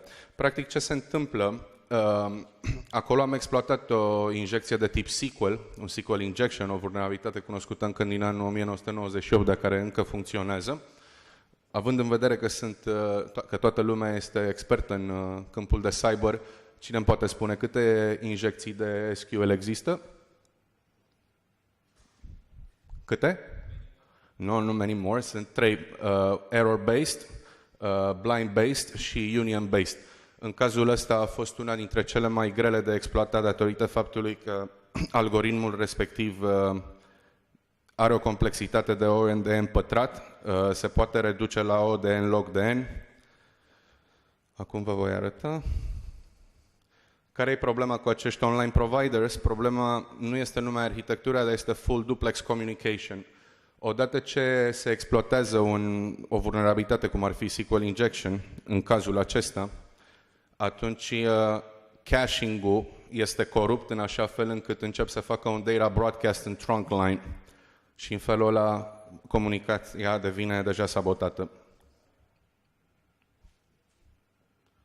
Aceasta este arhitectura sau cel puțin o poză cât de cât care redă mai mult sau mai puțin realitatea. Acum haideți să ne jucăm puțin. Aici am căutat prin site-ul legitim, prin marinetraffic.com, una dintre navele care erau disponibile. Deci ăsta nu este site-ul care este vulnerabil, ăsta este un site legitim care astăzi nu mai este vulnerabil, dar a fost vulnerabil. Ne vom focaliza pe MMSI și vom încerca prin alt online provider să vedem dacă putem schimba datele vaporului existent, ceea ce am făcut deja. Bineînțeles, am contactat providerul ca să nu se sperie nimeni, pentru că putem trimite nava pe un curs de coliziune. După cum ați văzut, am șters anumite informații, cum ar fi host request-ul, pentru a menține confidențial tot. Acesta este sistemul vulnerabil unde i-am pasat ca parametru tip get MMSI codul. Responsul a fost 200 OK. Îmi delivers back o aplicație stil JSON, unde jos, nu știu dacă pot pointui aici, dacă se vede, nu știu dacă se vede clar, se vede clar? Da, se văd datele destul de clare. Astea sunt caracteristicile navei. Acum am făcut altceva. Tipicul hacker ce face întotdeauna când există un punct de intrare, va introduce un apostrof. De ce? Pentru a sparge SQL query. În cazul ăsta, din obișnuință, am pus un SQL injection și un user agent. Răspunsul care l-am primit a fost un 500 internal server error, deci știm că acolo e o problemă. Fie remote code execution, fie putem pasa parametrii sau tipul de injecție. Știu deja din experiența mea că în astfel de cazuri nu diluim cu error-based. Error-based ce înseamnă? Când sunt bazate pe eroare, aplicația ne va răspunde cu un stil de eroare care practic ne oferă informații adiționale despre numele bazei de date, câte tabele există și așa mai departe. În cazul ăsta este mai greu de ghicit matematic, dar până la urmă n-a fost o problemă. Din nou, asta înseamnă 500 internal, că avem un SQL injection sau un remote code execution flaw, sau poate serverul nu ne place. Atunci payload-ul care l-am folosit în user agent este un payload puțin mai greu. După cum bine vedeți, ce face payload-ul respectiv, îi spune să selecteze din absolut toate tabelele, după aia să selecteze de 2 ori și să doarmă 20 de secunde. Pentru a fi siguri că am fost cu exit în operațiunea noastră, vom vedea jos, în dreapta, timpul în care a răspuns aplicația. 20.005 milisecunde, ceea ce asta înseamnă exact 20 de secunde. Asta înseamnă că aplicația execută codul nostru din user agent. Mai departe am selecționat următoarele payload-uri. Practic, pentru a-mi da seama și a exfiltra informația când am acest tip de injecție de time-based, voi întreba așa. Practic, vreau să știu un număr. Câte baze de date conține acest server? Conține serverul mai puțin de 10? Dacă da, dormi 2 secunde. dormi 1+1, deci evaluează și codul acolo. În cazul acesta, nu mai țin minte, nu cred că a conținut 2, cred că am conținut 3, după aia trebuia să știu în care de bază de date mă aflu. Baza de date conține un nume. În primul rând trebuie să determin câte caractere există în numele bazei de date. Și atunci, cum ar fi un payload de tipul 2, 1 and if length de evaluează-mi tot, select schema name from information schema, limitează-mi 2, asta înseamnă limitează-te la a doua bază de date. În punctul ăsta știam deja că diluiesc pe site-ul respectiv, pe serverul respectiv cu a doua bază de date. Dacă este egal cu 11, în cazul ăsta a fost numele bazei de date, care nu-l voi dezvălui, atunci a dormit 2 secunde. Bineînțeles, toate astea nu se fac manual, se fac prin scripturi de Python, unde putem modifica algoritmii. Acum mă puteți bine întreba, ok, cum ghicești numele bazelor de date? Ca să ghicesc numele bazelor de date, voi face un statement, un payload similar și voi spune, este mai mic ca Z mare? Dacă da, dorm 2 secunde. Bineînțeles, nu voi începe cu Z mare. Asta o altă întrebare pentru audiență. Cu ce literă încep pentru a obține un logaritm, o complexitate logaritmică? Cu ce literă încep din alfabetul latin? Cu cea de la jumate. Că dacă n-a fost mai mică ca M, atunci probăm între M și Z. Deci e obvious. După foarte multe automatizări, până la urmă am obținut hash-ul adminului. Hash-ul adminului era un M de 5, care a fost crecuit online. Din acel punct avem interfața site-ului.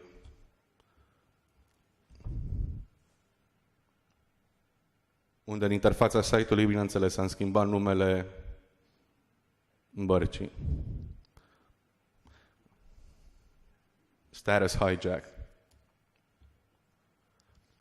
Acum este o demonstrație live în care vă voi arăta cum se poate face hijacking la sistemele care sunt enumerate aici pe ecran. Însă pentru asta voi avea nevoie de internet și nu știu exact dacă vom fi capabili să proiectăm Chrome-ul. Cred că am nevoie puțin de ajutor să văd dacă putem proiecta Chrome-ul.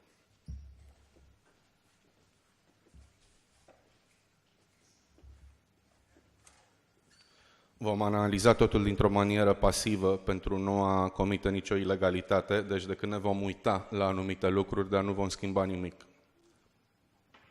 Vreau să proiectez Chrome-ul. Nu știu că e instalat, dar nu proiectează.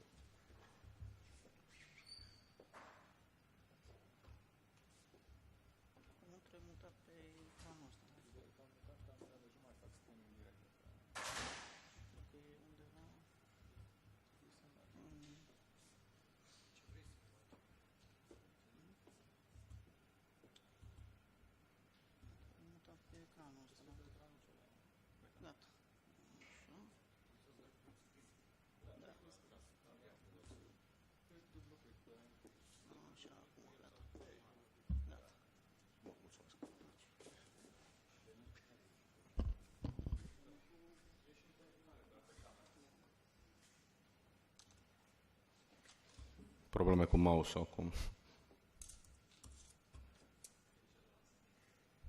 E în celălalt screen mouse-ul? Acum a venit, ok. Eu nu prea folosesc Windows, folosesc Linux de mulți ani și nu cred că sunt proficient cu ele. Să vedem acum. Deci avem Chrome, dar cum îl accesez eu? Ia să vedem.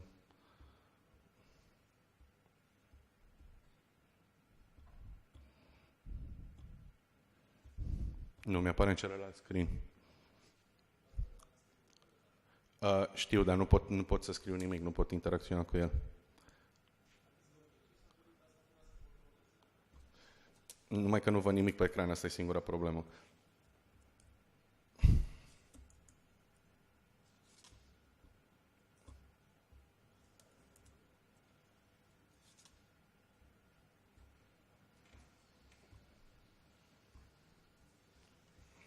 Mai mă puteți ajuta o dată să vedem dacă...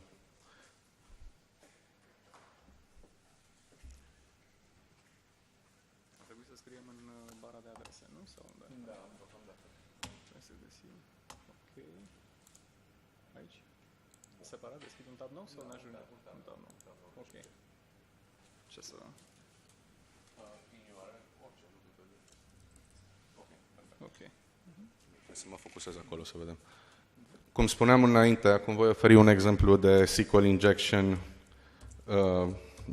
error-based, ca să vedeți exact despre ceea ce vorbesc. Cât de repede credeți că putem găsi un SQL injection cu un Google Dork?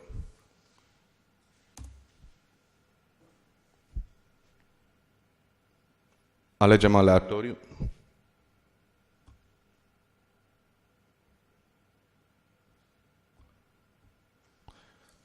Ce introduc aici? Apostrof? Ce s-a întâmplat? Avem eroare în SQL Code, deci practic acolo putem să insertăm toate codurile ca să putem sparge baza de date exact cum am făcut eu în partea cealaltă. Numai că în cazul ăsta suntem fortuiți datorită faptului că reflectă output. În cazul precedent avem ceva blind-based, unde aveam inferential time. E foarte important de înțeles. De exemplu, aici, dacă aș vrea să mă joc puțin cu numele tabelelor, e foarte incomod că pe ecran nu văd exact ce scriu. Ok, aici pot să scriu ceva de genul null union select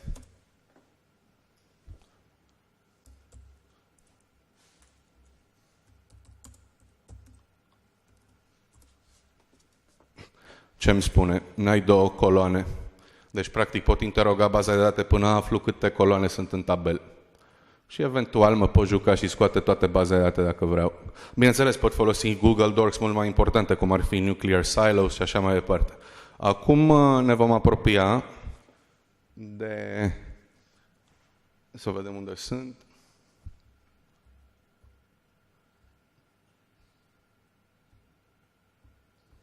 Iar am pierdut mouse-ul. Ia să vedem. Dreapta maxim. E ca banda lui Mobius în topologie. Nu.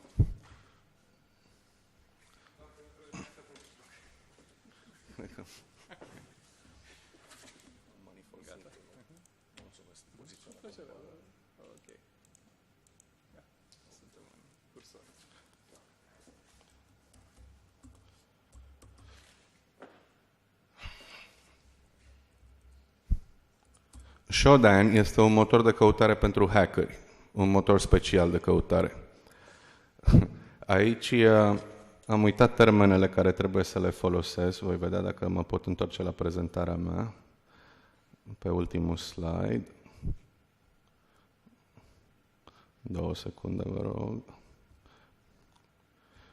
Voi da un exemplu cu Sailor 800 VSAT KU.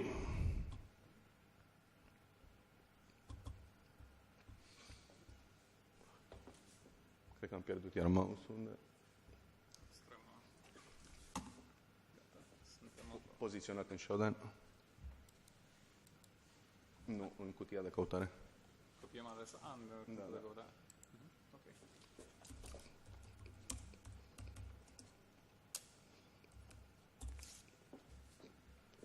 Ok, îl luăm pe primul după providerul din Norvegia. Din nou, aici nu facem absolut nimic ilegal pentru că nu vom schimba niciun setting.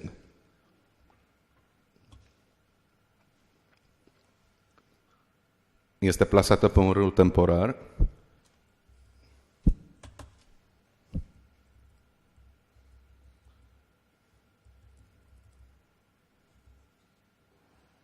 Îmi place deja serviciul acesta pe portul 8083 pentru că expune deja o grămadă de librării de JavaScript care pot fi vulnerabile.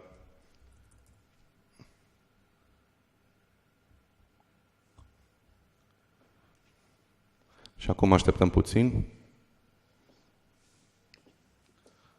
Pentru cei de la marină bănuiesc că știți foarte bine ce înseamnă ecranul acesta. Putem calibra cursul, antenele, sau inclusiv le putem face un firmware update unde îi trimitem pe curs de coliziune. Deci e ceva destul de grav, nu?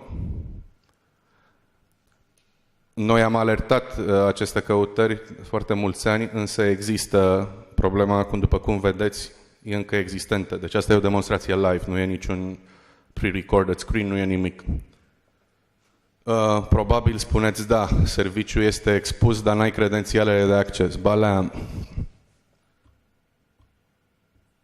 Administration, vă rog. E o muncă de echipă, după cum vedeți. Da. Asta am mai făcut niciodată. E în câmpul de sus de la port. Nu. Administration. Ia să vedem dacă vine. Da. Bine. Puțin. Ok. Care credeți că este username-ul? Ok. Și care credeți că e parola? Nu se poate, nu?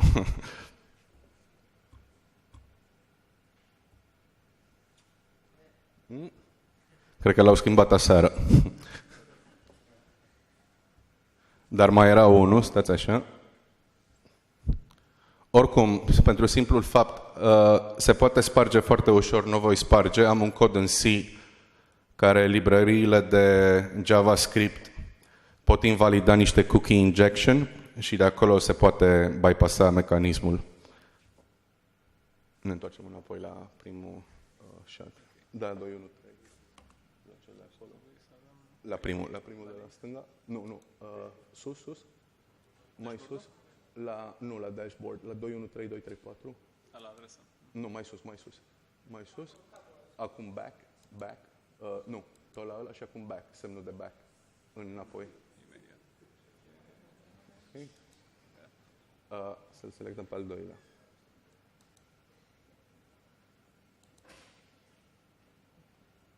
Se gândește. Da. Mai bine pe detalii, pe details.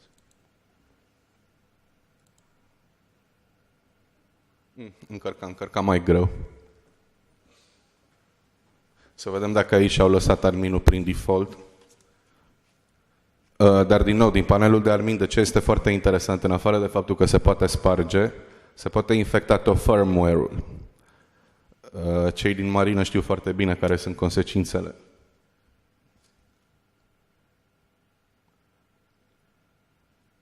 Mi se pare că vesela se numește FT Portoria, dacă nu mă înșel. Putem schimba poziția antenei, satelitului.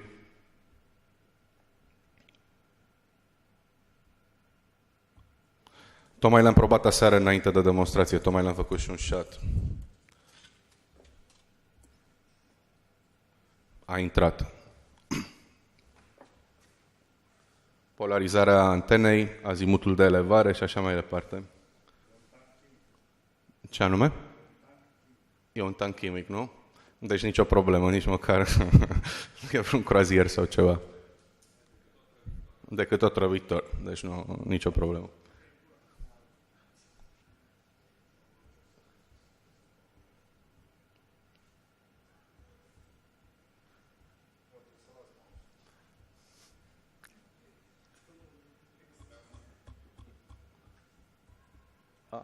Ok. În topologie există un concept, se numește vibrația Hopf. Când treci de la 4 dimensiuni la 3, se pare că și cu mouse-ul ăsta cam așa. De aici, evident, putem schimba credențialele, dar nu vreau să mă uit la asta, vreau să mă uit la altceva.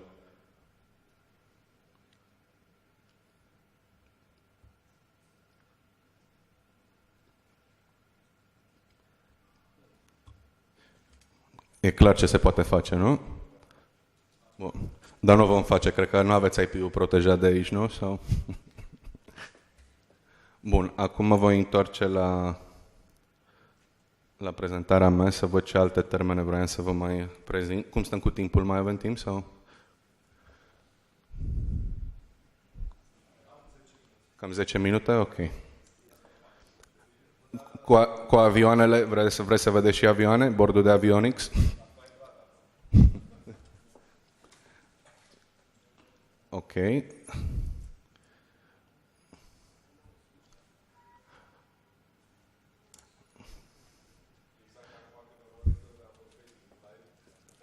Poate pe secțiunea asta o redactăm. Să vedem aici. Haideți să încercăm și sistemul VSAT foarte repede.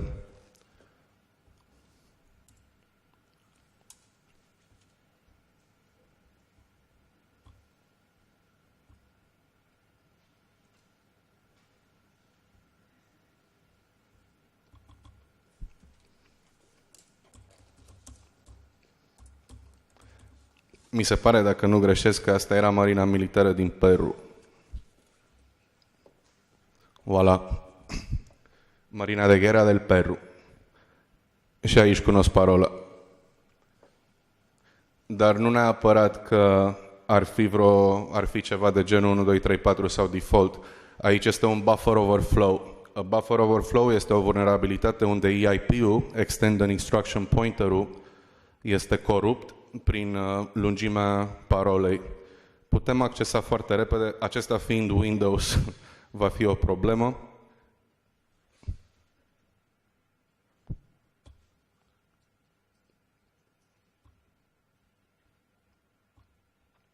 Ce port este 23?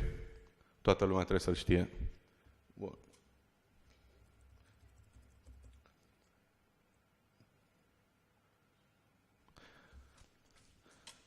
Și mai avem câteva pentru avioane, pentru placa de avionics.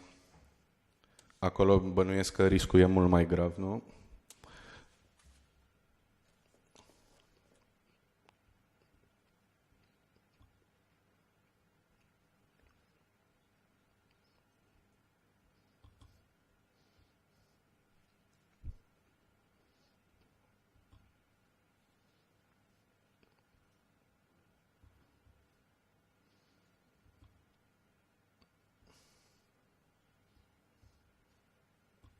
În 2 secunde e o adevărată provocare să lucrez așa.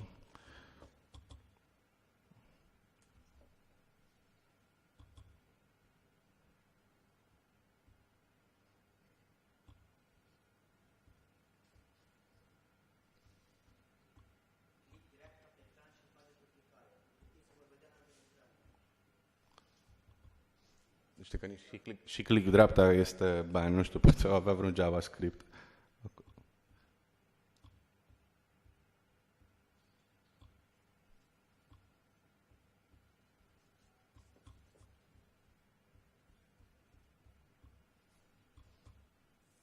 Era dreapta, nu? Nu vrea. Acolo, ok.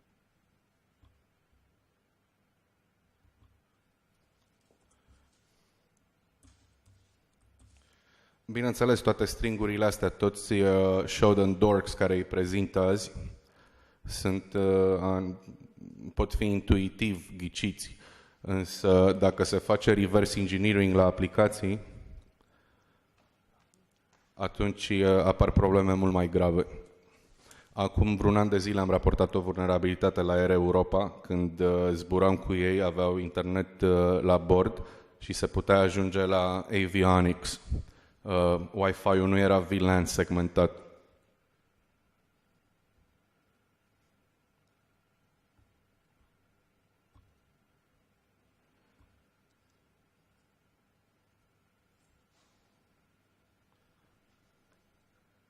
SATCOM-ul, de aici se ajunge la toți providerii pentru avioane, deci absolut tot ce au la bord, POS, system și așa mai departe. Mai aveam anumite lucruri de prezentat, însă nu cred că mai am timp, așa că voi rezerva 2 minute pentru întrebări.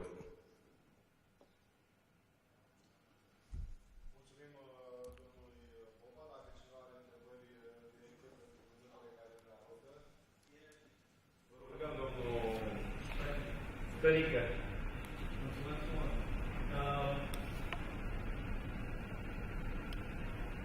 E inevitabil să vă întrebăm ce organizație reprezentați. Am venit aici on behalf of TID, cu domnul general Dincovici. Asta era substratul întrebării sau mă întrebați altceva?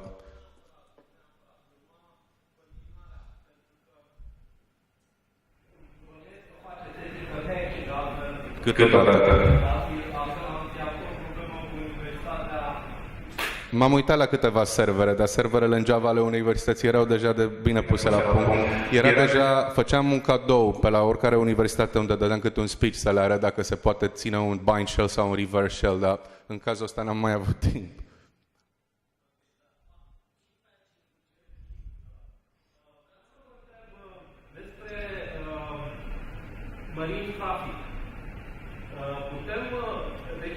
făcând o injecție SQL sau un alt fel de atac, putem să ajungem din zona mărim trafic, care este o zonă publică, mondială. Da, într-o zonă de mission critical, de exemplu? Da, dar nu putem elabora pe subiectul ăsta, dar se poate. Da. Și, mă rog, se riscă niște stresuri, dar se poate ajunge într-o zonă de mission critical. Asta au fost exemple oferite pentru prezentarea aceasta, însă da, bineînțeles, exemplele pot fi critice. Nu am avut timp, dar ar fi foarte interesant de dat o demonstrație live cu Blade RF-ul. Blade RF-ul este un software defined radio.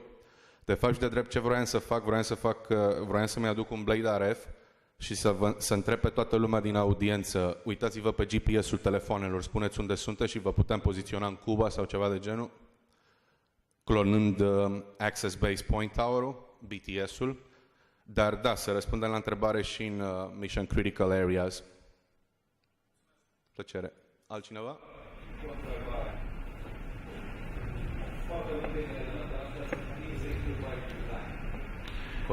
Protocolul în sine, protocolul AES, dacă te uiți la arhitectura lui, este corect, e la fel ca protocolul BGP, Border Gateway Protocol, care la fundația lui este prost. Dacă ai corupt BGP-ul și ai făcut un router să numere mai mult de 16 hub-uri, deja ai numărat către infinitate, practic, așa se numește. Nu știu ce soluție, la fel avem o problemă cu telefoanele mobile prin protocolul SS7 pentru a intercepta telecomunicările. Nu știu cum s-ar putea aborda. În primul rând ar trebui construite soluții de securitate unde un convergence solution, să spun așa, pe un punct comun.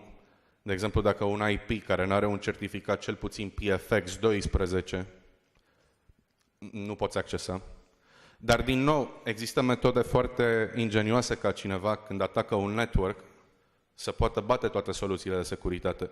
De exemplu, în prezentarea Vectra, unde se vorbea despre machine learning, s-a contemplat absolut tot, minus un singur lucru. Eu, de exemplu, ca atunci când atac un network, niciodată nu o să fac o operațiune pe hard disk pentru a nu afecta entropia.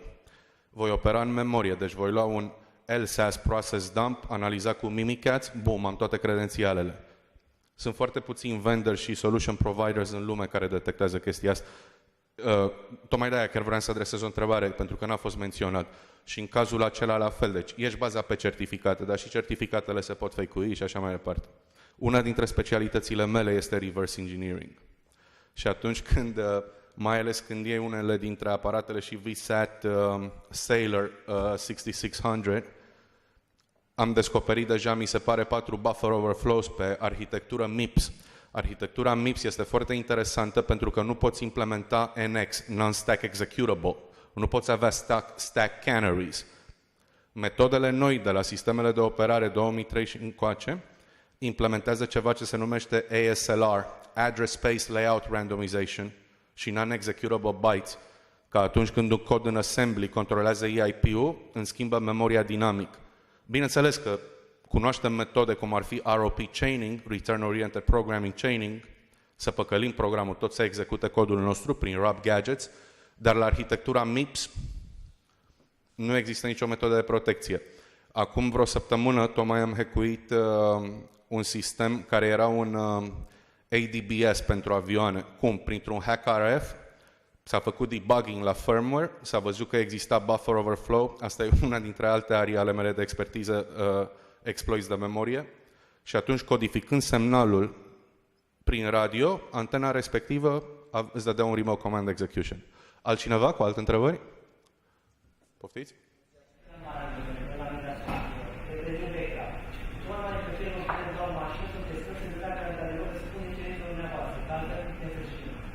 La ce mașină vă referiți?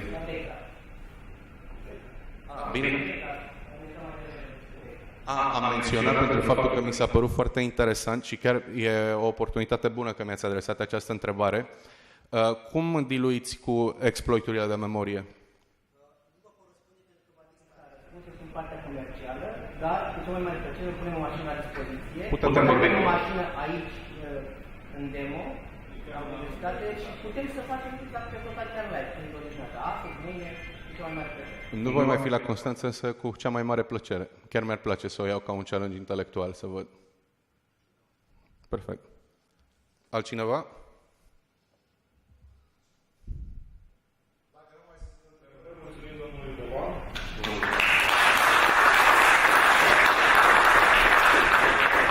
Și vă invit la o pauză de cafea și să revenim la 16:40 în sală pentru următoarea sesiune.